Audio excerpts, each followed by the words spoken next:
Good afternoon, everybody. Welcome to the Fairmede Hilltop Neighborhood Council meeting. This is the last one for the year, November 2022. Thank you all for coming. I wanted to make sure everybody is happy with the election. I take it. If you're not, we can talk outside. And then I hope everybody got their flu shots and their COVID shots and everything else. So tonight we have our beat officer, we also have our fire chief, and then we have our treasurer. She's going to speak. So I'll just pass it on to our beat officer if he's ready to go. The mic works well. Apparently. Hi, Officer Church. I'm actually your beat officer during the day. I'm working overtime this afternoon because everybody knows we don't have enough officers. Lieutenant Bashan sent me some statistics for the last 30 days. We had, down in the Fairmede district here, we had 20, it looks like 27 crime reports authored, and 18 are felonies and 9 are misdemeanors. I've got the breakdown. If you need any further, are there any questions? What kind of crimes? I mean, auto thefts, murders? Auto thefts are the most. There's no homicides. So it seems like 5 stolen vehicles from your area during the month. So, 3 vandalisms,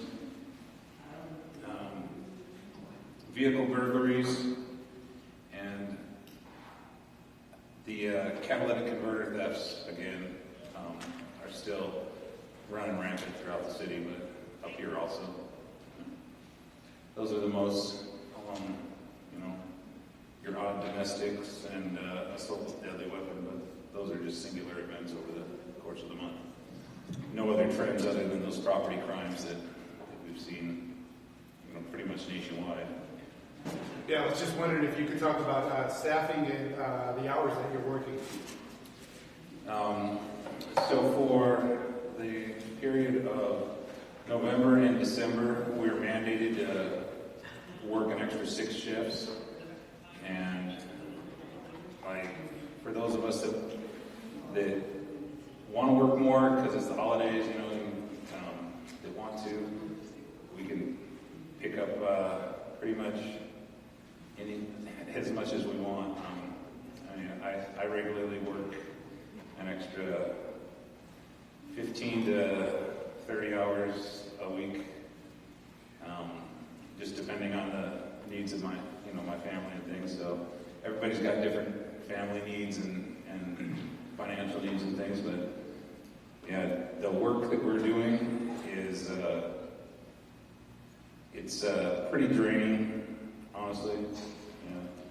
Because of the staffing levels, especially, we're doing there's many fewer detectives, so we're expected to do all the follow-up and things, and as you know, when I got here, if you've lived here for a while, I've been with Richmond PD since 2015. I was with the Sheriff's Office before that, but when I got here in 2015, there were 197 officers, and right now we've got less than I think we've got 96 on the street, so we're 100 officers less than when I got here. And where those officers came from are our specialty positions. So everybody that is an able body is pushing the patrol car right now. There's no glamour spots. We're just doing the grunt work of this profession, which, for somebody that's, I've got over 20 years on, it's not that hard. I get through it. I have a good perspective and stuff, but honestly, the working this much and not having many options for other kinds of work over the course of a career can really impact morale. I could see a young guy getting burned out real quick. So. Yeah, I also wanted to know, can you tell the audience here what your beat is and how many officers there are per shift, per beat? Yeah, there's 9 beats in the city, and we staff them up every shift. So up here, we refer to it as up on the hill. We've got beats 8 and 9, which beat 8 is it's Fairmede area in Barchester, basically the mall, and then beat 9 is the El Sobrante and Carriage Hills, the green over there. Everybody else, there's is a little ways away. You gotta get through San Pablo to get to them. But so they usually send the more senior guys up here that are a little more independent. And so you'll find that your officers that are up here can usually handle most calls and most situations and be able to talk you through if you do have questions for them and things. Yeah. You mentioned working extra shifts. A lot of people work an 8-hour shift or a 10-hour shift. I know public safety, it's not always the same. What constitutes a shift with the police department? So during the week, Monday through Thursday, we work 10-hour shifts. So there's 3 shifts. On the weekends, those that work the weekends, they work Friday, Saturday, Sunday, 12.5-hour shifts. So there's a total of 5 teams is how we're organized right now. How many officers are in training? Are there any officers in training? Yes. Yeah, we've got 2 officers that are in FTO right now. I think we've got 2 in the academy and one or 2 more slated to start the academy in January. We've got a big hire. We've had a good hiring push and things, but everybody's hiring in law enforcement right now. The way that the economy works, when the economy is kind of on a downturn, people turn to a more reliable, profession. This is something that people, like in 08, we had a glut of applicants and things. So we're kind of hopefully looking for more applicants, but honestly, we can't get enough applicants. And then, you have to pass background tests, and that weeds out a lot of people that aren't honest or, have issues in their backgrounds. But we've been trying to hire as many as we can, and just so that some of the surrounding agencies and cities do, in order to attract officers, do things like hiring bonuses, things that are one-time costs that don't impact the fiscal city going forward. Because if you understand, I'm sure you guys understand how budgets work. We're slated for, even though they cut our budget and cut our number of officers, we're still slated for 140 or so officers. So we've got 40 open positions. That means, we're not using a good chunk of our budget, but we can't use that for anything other than salary and personnel, right? So that's just going unused by our department, goes back to the city, right? Because money's fungible. But instead of using that money for maybe a one-time expenditure of a hiring bonus or things like that, those are options that other cities have used. I know that because we are losing officers to other cities. One guy left, 2 guys left in the last month, and they're getting a $20,000 hiring bonus. They get $5,000 initially, another $5,000 when they finish their 6-week FTO program, and then 10 more at the end of the first year that they're there. Something to attract laterals that have some experience that can come on and make an impact in the city within a couple of months. So there are options out there, and I know that Chief French is trying to work with the city council and the city manager to get these things done, because she's talked to us about that. And she's really open about that. It's just frustrating for her. She's expressed some frustration, and I know we have too at our level. Nothing seems to be moving that direction. So just to get things started it's a big bureaucratic process of government. Did that answer your questions? Anything else?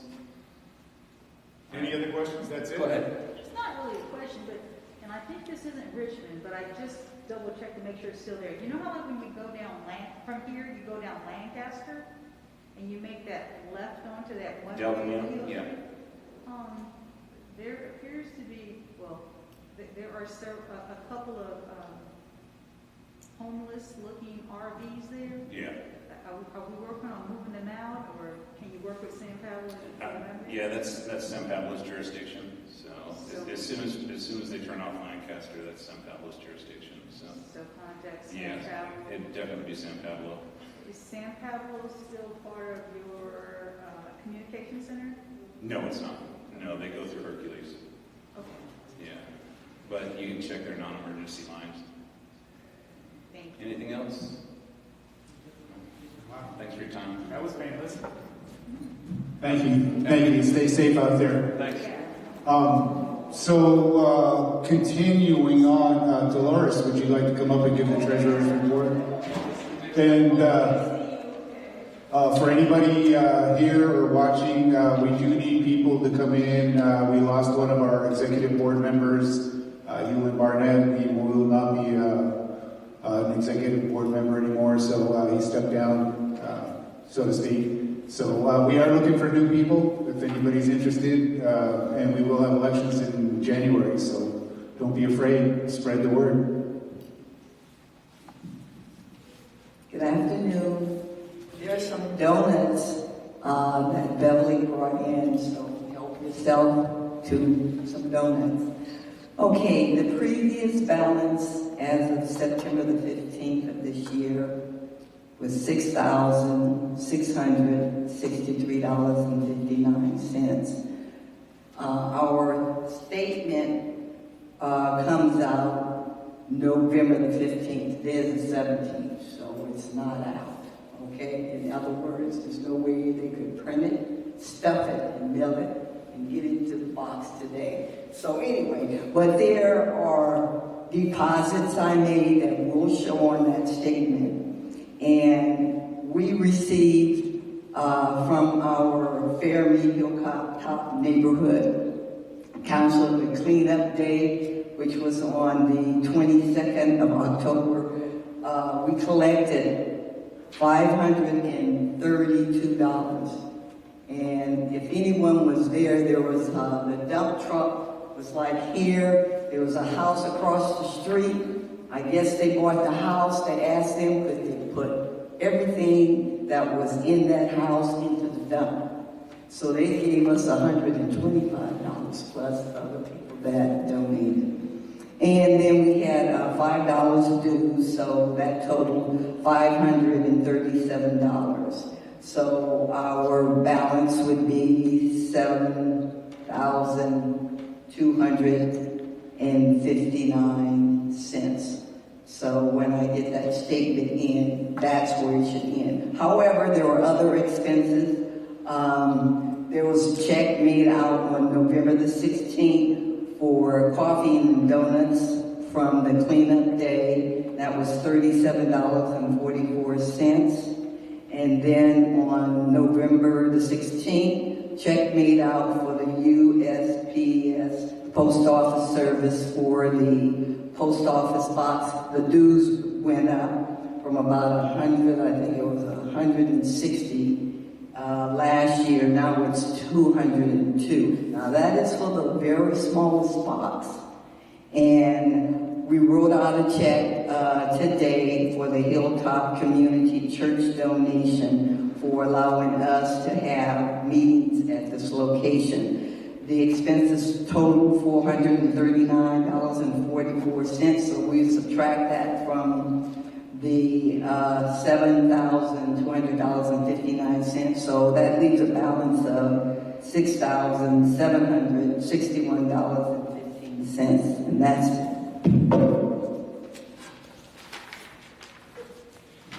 Wow, that's pretty good. So just so you guys know, here next year we're going to use a lot of this money for community events, cleanups, and whatever the city's not going to do.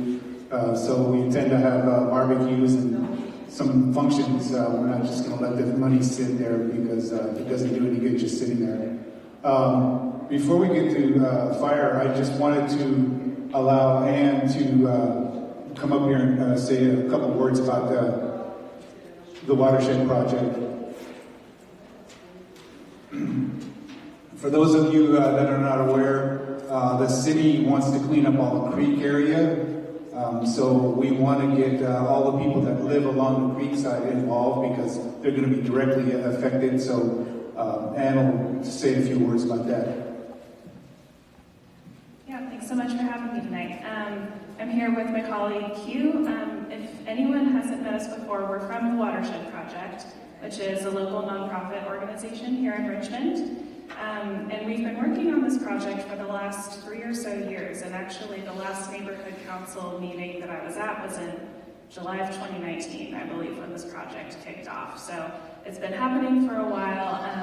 We have talked to all the neighbors in both kind of the Rollingwood side, which is unincorporated, as well as along Shane, Moyers, Annapolis, which is City of Richmond side, and those neighbors were really instrumental in making this project happen. So I just wanted to make sure that that was acknowledged, that those folks really helped us understand the extent of the flooding issue. I'm not sure, you probably are familiar with this area. It's been flooding several times a year for years and years now. It's just been an ongoing problem.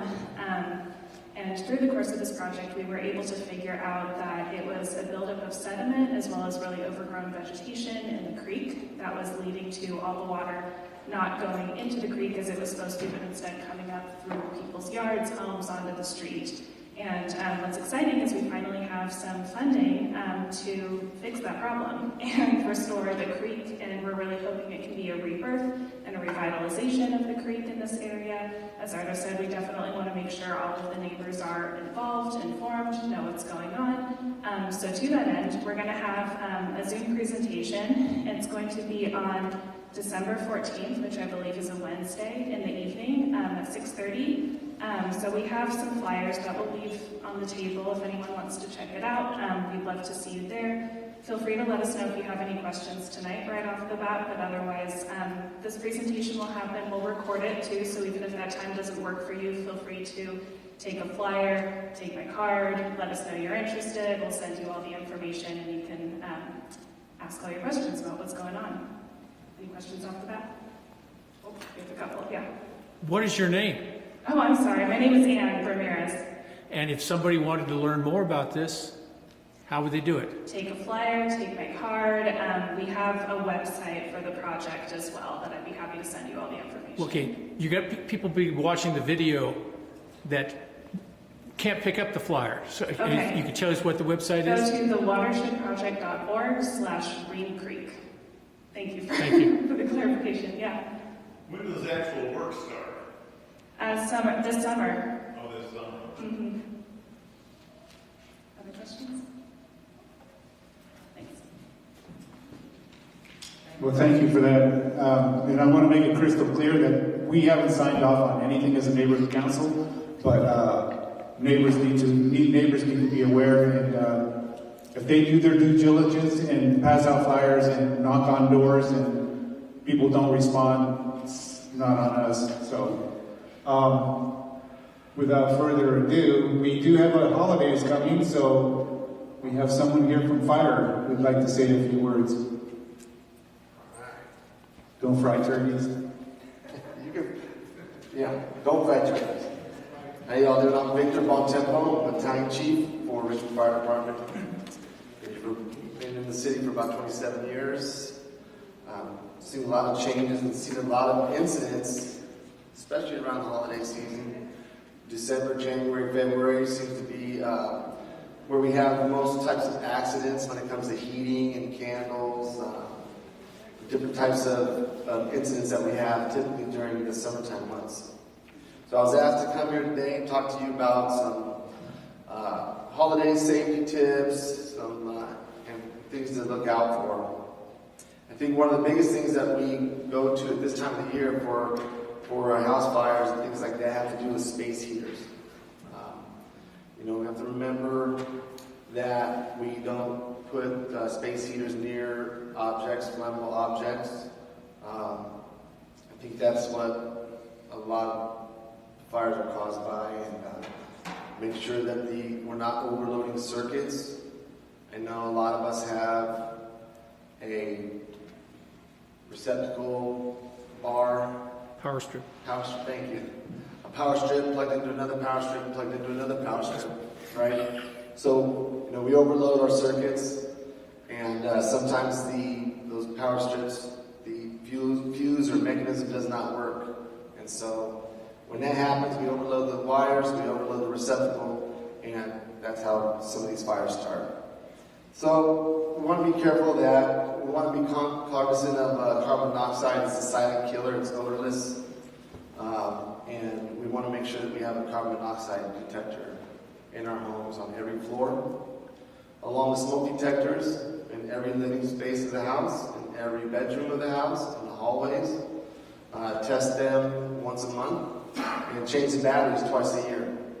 Some people will say, we used to say change them once a year and pick somebody's birthday out and give that little present to yourself and change the batteries, but a good way to do it is when you change the clocks forward and backward.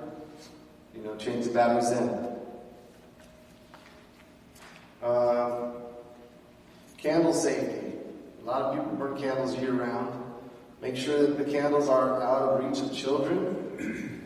I know I have 2 dogs at home with powerful tails, and put the candle on the coffee table, and that tail will knock that candle right off. So be aware of that with pets and children, keeping the candles out of reach of them. It should be on a firm base. Something that's, once the candle melts, it's not going to melt onto a cloth. Sometimes we put them on tablecloths, things like that. So we want to make sure those candles are on a firm base, it's something that won't burn, and that they won't get knocked over. This is the time of year that we start cooking a lot for our guests, and big meals. The cooking area could be a hazardous area. People, we keep all that's where we gather. In my house, that's where most of the people gather, is in the kitchen. You have somebody cooking and the rest of the party's over there. But keep people, especially children, a 3-foot distance from the stove and from the oven. Keep your pot handles facing inside. Unfortunately, I've seen too many children get, scalding burns and other burns by reaching over and grabbing a pot of boiling water.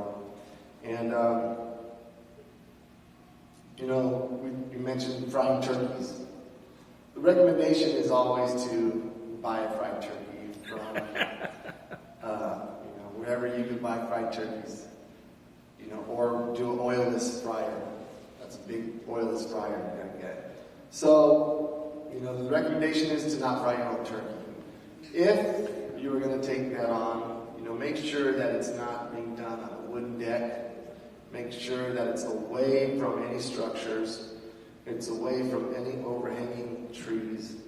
And when you do put your turkey into that boiling grease, make sure that that turkey is completely dry. Because what happens with oil and water? They don't mix, right? Has anybody ever seen those videos of a small little grease fire on your stove and throw 8 ounces of cup of water on that? You ever see that? So, unfortunately, a lot of people think that you put water on everything, every kind of fire. But when you put water on a grease fire, all you're doing is spreading that grease all over, and the entire kitchen takes just a couple minutes, and that whole kitchen is involved. Baking soda.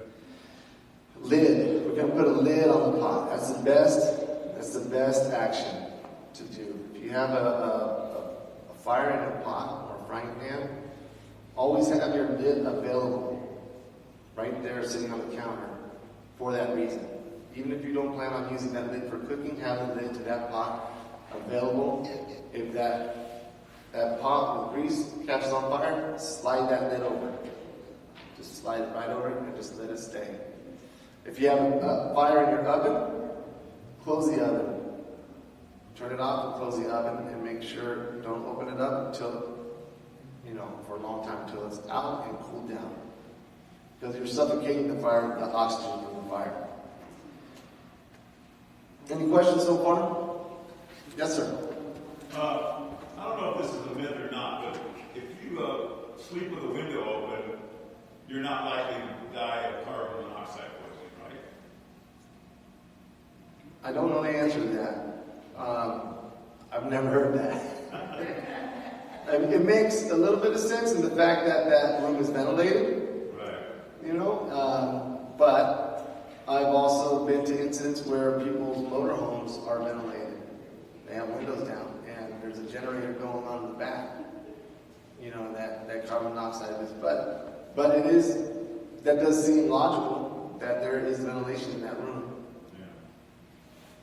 Yes. Yeah, so I always grew up being told that you change your dryer filters and your heater filters because they can actually create the machines to get hot and catch fire. And I really wanted to know because most of these houses here in Richmond, the older houses, they don't have grounds on them. Do you break the ground off the cord when you plug it in, or do you put an adapter on it? Because a lot of these homes don't have grounds in them. Right. And because of that, it doesn't matter what you put in the receptacle. The house is not grounded. Your panel's not going to be grounded. So what ends up happening is the receptacle ends up burning up, or the appliance ends up burning up. Mm-hmm. So, you know, that's when you have the issues. But there's a lot of old electrical in the city. Yeah. You know, knob and tube, the screw-in fuses, and so we still have. And then, you know, sometimes we have the occasional vacant house that people start living in it, and they just jump the fuse box with pennies or wires. Forgot about that. Yeah, and as far as, really quick, as far as, that's a good point that you brought up about the dryers. Make sure that you're cleaning out that dryer screen after every load, because that builds up.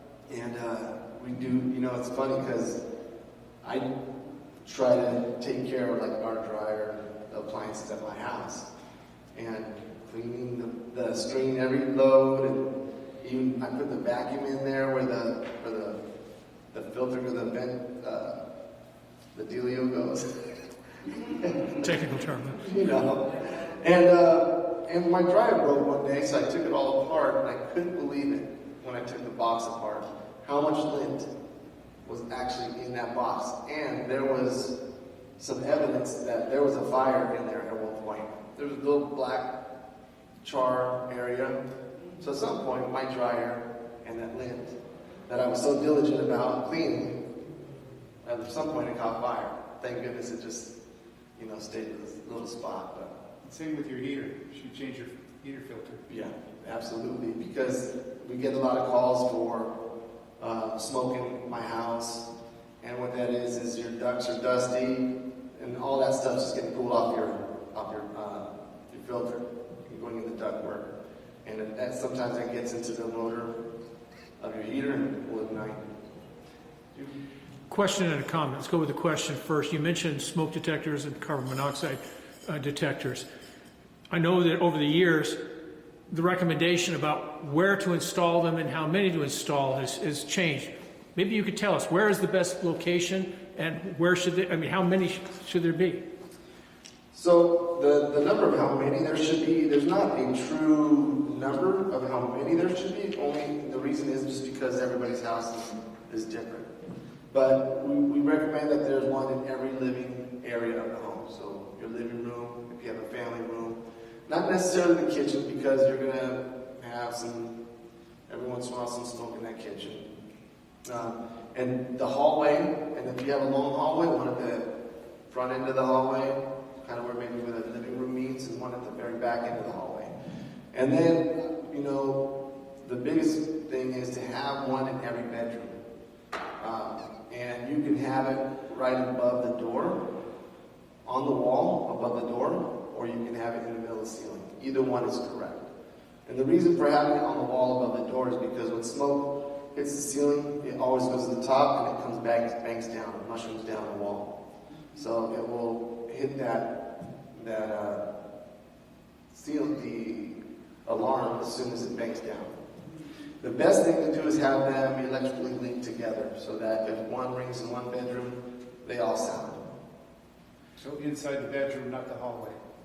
Both. That's the best recommendation. I'm sorry, that's why I mentioned the recommendations changed. They used to recommend that they not be installed in the room, but just in the hallways outside of the room. And last time the fire marshal was in my house, he said, no, you got to put them inside. Yeah. And also one of the issues, of course, I've got one in my hallway. It's right above the doorway to the bathroom. But you learn the hard way, they don't work very well in the bathroom because of all the steam. Correct. It sets them off real quickly. And when you got your whole body's all soaked up, you don't want to have to rush out there to go knock it off the wall. Right. Yeah, we wouldn't recommend them to put one in the bathroom. Just like I said, the living areas, like your bedrooms, the hallways, living room. And that's really, the best places to put them. Okay. And the comment that I had when you mentioned about the grease fires, I know a lot of fires recommend you have fire extinguishers in your kitchen. But I used to build oil refineries, and this hit me very hard when my own cousin set himself as a flaming torch, because when you point that fire extinguisher at flaming grease, the pressure from that will just shoot the flaming grease all over the kitchen. And so you need to follow the proper protocols. Starting a little bit farther away, you start sweeping it as you get closer to it. But you don't just stick it right on there and shoot it on there. This wasn't a grease fire with him. This was a 5-gallon bucket of methyl ethyl ketone that caught fire. Somebody stuck it underneath the welding table. Not very bright. But fortunately, it will put my cousin out before he burned himself to a crisp. Oh man, that's horrible. Well, yeah, the using an extinguisher is, you definitely don't want to be right on top of that fire. Like what you said is perfectly correct. You stand back at a distance where the product will reach the grease fire, and you pull the pin, aim, sweep, side to side, so it's pass. That's the acronym that you use to use an extinguisher. And as you're sweeping, you go towards the fire and you hit the base of the fire. Too often people waste half of their extinguisher by going crazy and hitting flames up here, but you want to hit the seat of the fire and it will go out like that. But only do that if you feel comfortable. The most important thing is your safety and getting out of the house and calling 911. And that goes right along with having an escape plan for the rest of your family, knowing where to meet, and having everybody accounted for. The worst thing you can do is to go back into the house for a family member or for an animal. And unfortunately, too many times I've seen tragedy happen when somebody goes in to get their dogs. And a lot of times the dog's already outside. They make it out. Good question back there. Yeah, really quick. Yes. Yeah, regarding the older houses up here, this is for our code, really. Most of these houses up here can be converted to 3-prong adapters, and they are grounded. All you have to do, there's a simple test to do, and you can do it yourself, or you can bring an electrician in. But most of the houses up in this area, even though they have 2-prong now, those can be changed out, and they are grounded. Okay. So I'm just Thank you. Yeah, I was unaware of that. Yeah, they can. Okay. One last comment on the fire extinguishers. Since you don't use a fire extinguisher all the time, even if we have them in our kitchen, whether it's attached to a wall or stuck off someplace, we tend to stack things around it. We hang things on top of it. It doesn't do any good in that emergency situations. We think that today is the day that I'm going to need to grab that and save my grandma or my little kids. So we treat it as if it's something that could save your life. That's a great point. Yes. As a public service, PG&E will check for possible gas leak. Will they also check carbon dioxide detectors? So carbon monoxide. Carbon dioxide. Yeah, Yes. that's okay. Will they check carbon monoxide detector? I don't think so. But I'm not 100% sure of that. But I don't ever recall. But what they will do is, if you suspect a gas leak in your house, and if you call PG&E, they're going to probably tell you to call 911 and evacuate the house. So when we go there, we go in with a carbon monoxide, like a 3-gas. We check for different types of gases, and PG&E will come in and usually back that up. If we locate something, a source, then we'll try to turn that gas off. But if we turn the gas off to your house, then you have to have PG&E come in to fix the problem and relight all the pilots in your house. Yes. Yeah, so everybody here has valuable papers, and we've always had a firebox.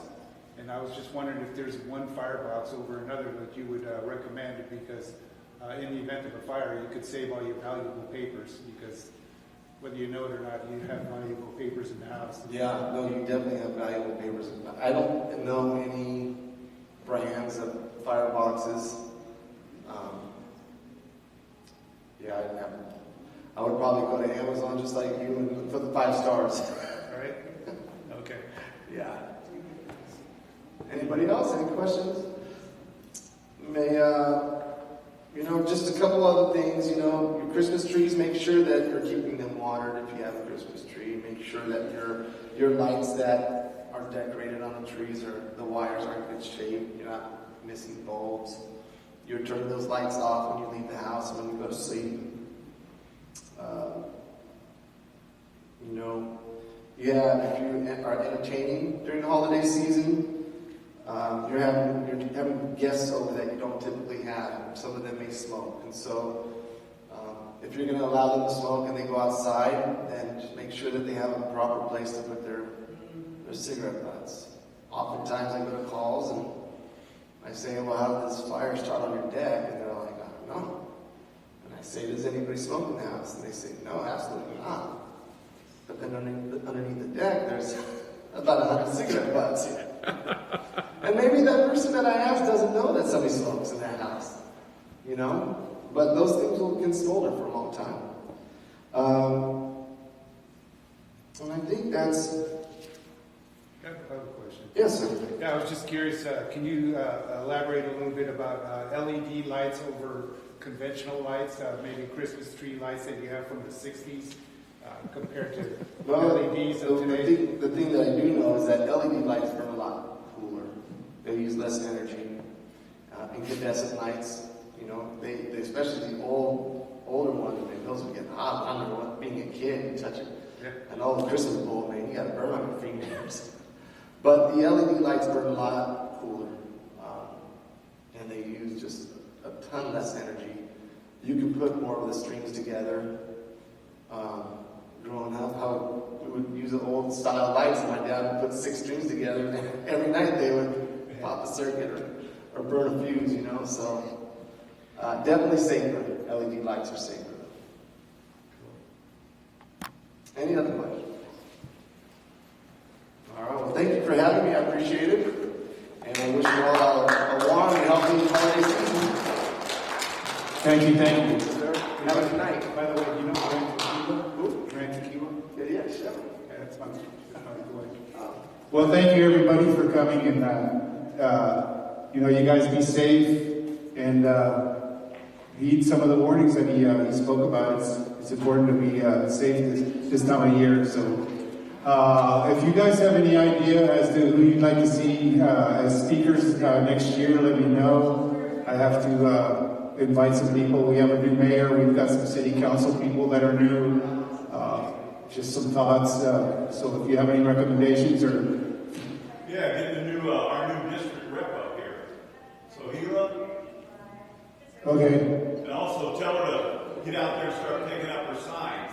Oh yeah. Picked up 2 of them on the street already. So you're picking up some signs, right? They're laying on the street. Well, there you go. And, they put their signs out, they gotta come and pick them up. So do all you candidates hear that? Pick up your signs. Thank you. And I want to thank Don Gosney for recording this, and we'll see you guys next year. Sounds good. Thank you.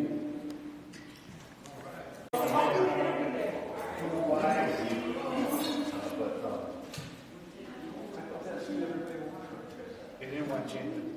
Well, then there's no other option. Yeah, right. But that doesn't mean that she's agreeing.